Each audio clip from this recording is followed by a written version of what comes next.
Has he thought it through what happens then? Mr. President, has anyone thought that what happens when there is a bloodbath? What do you think the impact will have on people of Kashmir? What do you think they will think? The way they have been boxed in their houses, treated like worse than animals, no rights. Thousands of all the political leadership has been arrested, taken out of Kashmir. Even those Kashmiri leaders who were pro-India have been taken out.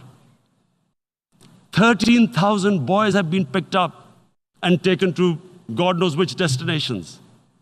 So what do they think? What will the people of Kashmir do when they lift the curfew? They will be out in the streets. And what will these soldiers do? They will shoot them. They've already used pellet guns, blinded young boys. In the last 6 years, the 5 years, the oppression that has gone on in Kashmir. And so, Kashmiris will be further radicalized. Mr. President, there will be another Pulwama. And guess what? India will blame us. They're already blaming us. They're saying all this is happening because of Pakistan. One of their defense ministers said, there are 500 terrorists lined up on the border to go in. Why would Pakistan send 500 terrorists when there are 900,000 troops? What impact are they going to make? What will they do? And why would? Don't we know that the moment there is some terrorist attack, all that will happen is there will be further cruelty and oppression of the people of Kashmir. We will just give the 900,000 troops to further crush the people of Kashmir. And then we'll give the Indian government an excuse that, look, Pakistan is a terrorist state, and this mantra that has gone on, Islamic terrorism. The moment you use this catchword, Islamic terrorism, the whole world turns away. No one talks about human rights. You can do whatever you want, which is what has happened in Kashmir, because they keep using this word, Islamic terrorism. And this is what they're doing right now. What do we benefit from further increasing the cruelty on the people of Kashmir? And why would we want this? But there is no other narrative left for India. As when they lift the curfew, whatever happens, Pakistan will be blamed, and there is always a danger of another Pulwama. They might come and bomb us again, and then another cycle might start. And what does Narendra Modi think that 180 million Muslims of India are thinking right now? Aren't they watching these Kashmiris stuck inside for 55 days they've been stuck in? Aren't they watching? What do you think? Don't you think that the Muslims will be radicalized in India? And I am talking about 180 million people. And when they get radicalized, there will be some incident in India somewhere down the line. Again, we will be blamed. And I'm warning you right now, again, we will be blamed. And Mr. President, what about 1.3 billion Muslims who are watching this? And they know that it is only happening in Kashmir because they're Kashmiri Muslims. This is not happening to Kashmiri Hindus. They know that this is happening because of their religion. So what do you think they will be thinking? What do you think the Jewish community would think if they were, forget 8,000 Jews stuck like this? What do you think Europeans would think? What do we think? I mean, any human community, if their members are stuck like that, what do you think they will think? Are we a children of a lesser God? Is it not going to cause us pain? And then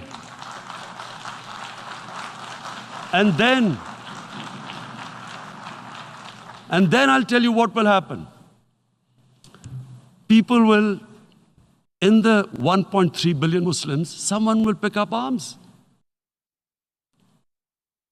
I know we've been brought up with films, Western films.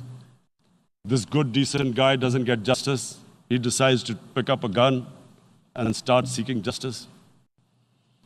There was a film made in New York, famous film called Death Wish. This guy gets mugged by and his family, his wife gets killed or something. He can't get justice. He picks up a gun and he goes around shooting muggers. And the whole cinema cheers him on. So what do you think the Muslims are thinking right now? If there is a bloodbath, there will be Muslims becoming radicals, not because of Islam, but because of what they will see, that there's no justice when it comes to Muslims. There were Rohingya Muslims, Myanmar, who are, God knows, almost 1 million people out, ethnic cleansing. What was the response of the world community? So what do you think will be the response of 1.3 billion Muslims? I picture myself. I'm in Kashmir. I've been locked up for 55 days. I have heard about, and there are rapes, Indian Army going into homes, soldiers. Would I want to live this humiliation? Would I want to live like that? I would pick up a gun. You're forcing people. You are forcing people into radicalization. When people lose the will to live, what is there to live for? And this is what, if you can do this to human beings, you are actually radicalizing people. And so, Mr. President,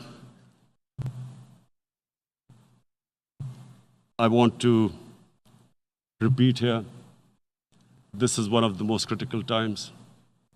There will be a reaction to this. Pakistan will be blamed.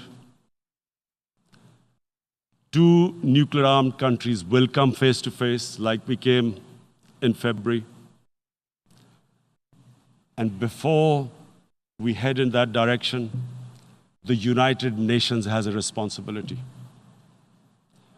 This is why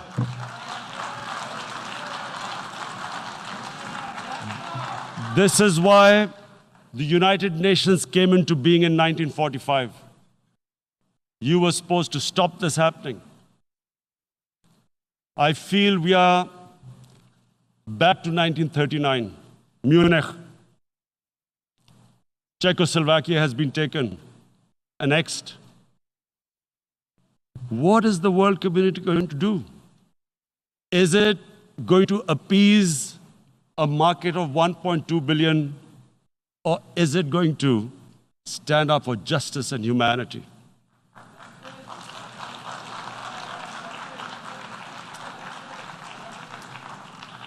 If this goes wrong, you hope for the best, but be prepared for the worst.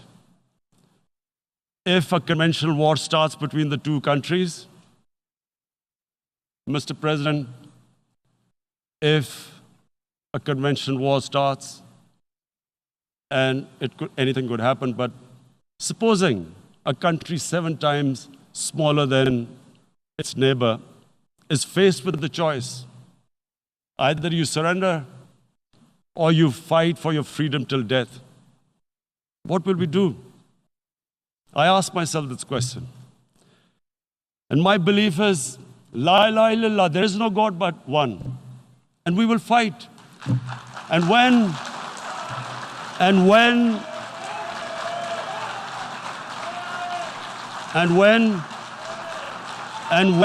a nuclear-armed country fights to the end, it will have consequences far beyond the borders. It will have consequences for the world, which is why I repeat I'm here. Because I'm warning you, it's not a threat. It's a fair worry that where are we headed?